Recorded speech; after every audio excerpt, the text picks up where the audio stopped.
Halo desain entusias, selamat datang kembali di channel YouTube Claire. Pada video kali ini, kita akan membahas berapa sih sebenarnya tinggi ceiling yang ideal untuk rumah tinggal.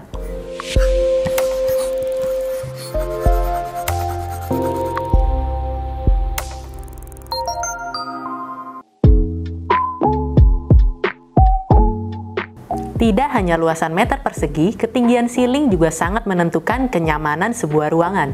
Ceiling yang tinggi memberikan kesan yang luas dan mewah. Ceiling yang lebih rendah dapat menciptakan rasa tenang dan nyaman. Namun ketinggian tersebut harus disesuaikan kembali dengan ruangan agar tepat guna. Ruangan dengan ceiling yang terlalu tinggi ataupun terlalu rendah tentunya tidak akan nyaman untuk ditempati, harus seimbang. Terlalu tinggi juga akan terasa melelahkan, terlalu rendah akan terasa gelap dan sempit. Berikut 4 hal utama yang patut dipertimbangkan dalam menentukan keseimbangan tinggi ceiling. Tinggi manusia rata-rata menentukan ketinggian ceiling pada rumahnya. Oleh karena itu, tinggi rumah di negara barat dan negara timur biasanya berbeda. Karena tinggi manusia rata-rata pada setiap ras tentunya berbeda. Tiap negara pun memiliki standar dan peraturan building codes-nya masing-masing. Biasanya ceiling pada rumah di negara timur lebih rendah, terutama pada rumah-rumah tradisional. Walaupun pada masa kini, umumnya standar ketinggian ceiling sudah mengacu pada standar internasional dan sudah mulai sama rata di berbagai negara.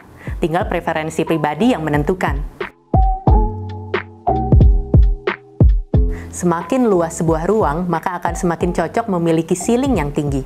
Ruangan kecil yang memiliki ceiling tinggi akan terkesan menghimpit. Ruangan besar yang memiliki ceiling rendah akan terkesan menekan ke bawah. Sesuaikan tinggi ceiling dengan besaran ruang. Jenis dan fungsi ruang. Berbeda fungsi ruang akan berbeda kebutuhan tinggi ceiling.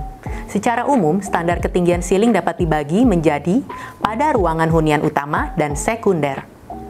Untuk ruangan hunian utama, yaitu area rumah yang intens ditempati untuk melakukan berbagai aktivitas seperti ruang tamu, kamar tidur, dapur, dan ruang makan, range tinggi standar ceiling adalah 2,4 hingga 3 meter.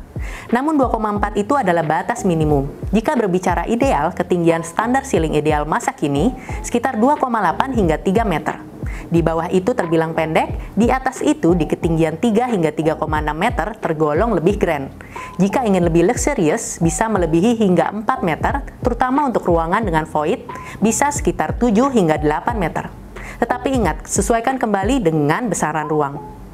Untuk ruangan hunian sekunder, dalam arti hanya digunakan sesekali seperti toilet, lorong, garasi, dan pantry, ketinggian ceiling minimum di 225 cm. Dengan demikian, kita bisa memvariasikan ketinggian ceiling pada setiap ruang di rumah, sesuai dengan penggunaan dan ambience yang ingin dicapai. Ketinggian ceiling yang bervariasi membuat kita dapat lebih kreatif bermain dalam membentuk suasana ruang yang berbeda. Misalnya, di kamar tidur biasanya menggunakan ceiling yang lebih rendah, di 3 meter, karena mengutamakan ketenangan dan kenyamanan. Sementara di foyer, mungkin ingin kesan yang lebih welcoming dan grand, sehingga menggunakan ceiling yang lebih tinggi di 4 meter. Ceiling yang menjulang tinggi dapat menarik perhatian kita ke atas, dan seringkali ditambahkan fitur desain yang indah dan menonjol, seperti struktur expose, chandelier, ataupun skylight. Model ceiling yang berbeda memiliki ketentuan tinggi yang berbeda. Flat ceiling memungkinkan standar ketinggian yang lebih rendah, idealnya minimum 2,8 meter. Sementara covered ceiling, tray ceiling, dan cove ceiling dengan permainan tinggi rendah, idealnya minimum 3 meter. Sementara shade ceiling dan vaulted ceiling dengan permainan kemiringan, biasanya ketinggian bisa hingga 4 meter di puncaknya, terkadang lebih. Oke desain entusias, thank you for watching. Nantikan video kita selanjutnya.